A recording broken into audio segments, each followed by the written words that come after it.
going on, guys? Dan Watson, learningcameras.com, and we're basically in camera heaven right now. I've got some Blackmagic Ursa, I've got the Sony FS5, Canon C300, and then the brand new Canon C200. I'm here at the Lens Depot. We're checking that out.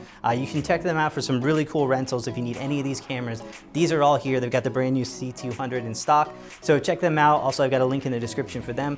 Really cool camera setup. It's really the first thing that Canon has given us under 10 grand that's going to give us a really good 4K shooter. So we're going to kind of take a look at this camera, some of the other options, and see if it makes sense for you. Now, I've got some links for this camera below, and subscribe, like, stay tuned for a whole lot more to come. So let's really kind of dive into the C200, some of the things I like, don't like about it, and take a look at some footage. Hopefully we'll have a full review with some more coming up soon, so stay tuned for that. Let's talk about the ergonomics, because that's one of the best things about these Canon video cameras, and the C200 is really a lot better than some of the other systems, including the C300. It has really done a lot of improvements on the body and style. It's very similar to how this camera is.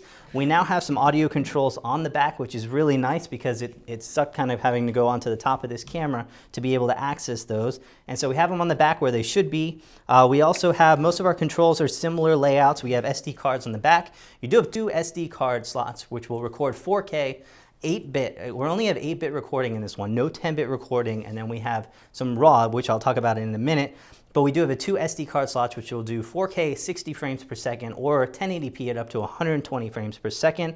The bit rate is going to be 150 megabits per second for 4K, and I believe it's 35 megabits per second for 1080p. Now, if you want to be able to record to RAW 4K is now possible at 60 frames per second. Now, it's a RAW Lite, but it's a really good profile, extremely high bit rate. RAW recording, it's going to give you 15 stops of dynamic range, 12-bit recording on that RAW. So really an unbelievable way to go. You will need CFast for that. We only have one CFast card, and you're only going to get about 15 minutes of recording on a 128 gig CFast card. So that's the only downside to that one.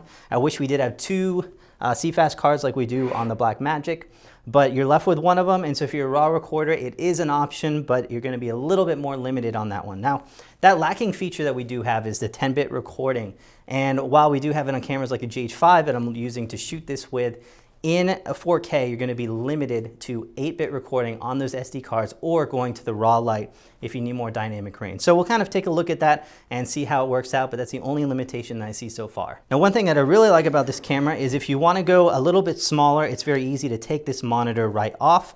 We do have a mic shock mount right here, and so you can really go low profile with this thing, and even though it's a really big pro-end camera, it's relatively small. So smaller than the Blackmagic, smaller than the C300. It's a little bigger than the FS5, but it's a really nice setup and gives you kind of that in-between of what I'd look for in a camera.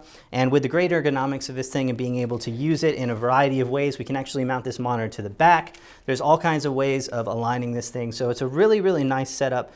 You do have ND stops. We have 2, 4, 6, and you can even go extended if you need that. Most other cameras are going to top out at 6 if they do a built-in NDs, and so it's a really nice setup for this camera. We also have Canon's signature dual pixel autofocus system, which is one of the best autofocus systems you need, and it's really the only one that I find that I can really reliably track objects moving towards me and away from me. So it's really good for that, really good for self-recording, and it's actually reliable.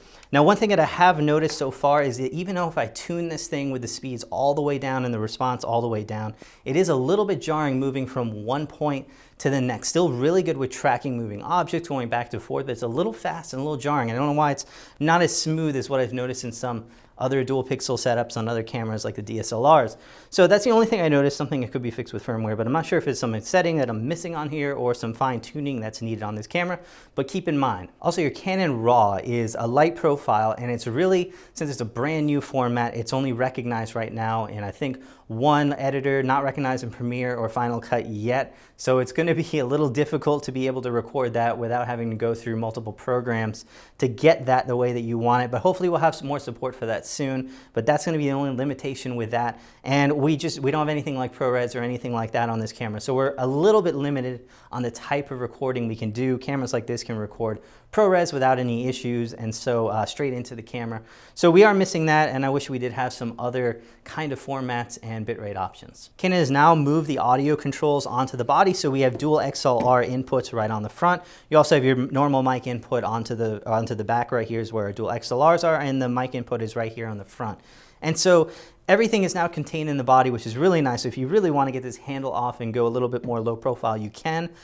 From what I've seen so far, the viewfinder is actually much better, as is the screen, than like the C100s and things like that. So I will say that with the screen kind of offset on this, it's really easy to shake on the tripod. If you don't have it really secure on the tripod, this far out is kind of, it puts a lot of torque on the side of the camera. So that's the only thing that I will say that I don't like about such a large setup with this extremely large screen monitor. It is touchscreen control, which is nice, and you do have some basic function options as well. So overall, the C200 is really that camera we've been looking for from Canon for a while, that's giving us really good 4K recording with most of the options that we need under $10,000. And so for $7,500, you're able to get this kit configured just as it is right now. And it really seems like a good option. It's a little bit more expensive than I would like to pay. I'd say it's still a little overpriced for what you're getting. And there are some limitations such as bit rates and formats that are really annoying to have in a camera of this level.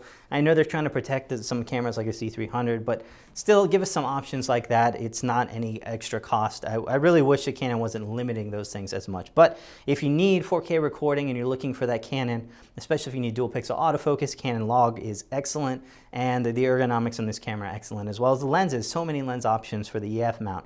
And so if you need that kind of system, you're willing to pay for a 4K system, but you don't want to pay something like a C300 and stay under 10 grand for it, this really seems like the camera to go for. So stay tuned, subscribe, like, a whole bunch more coming up with this camera, and also some more comparisons. So stay tuned, some cool stuff to come. Camera heaven right here. So I'm just gonna play around, and I'll see you guys next time.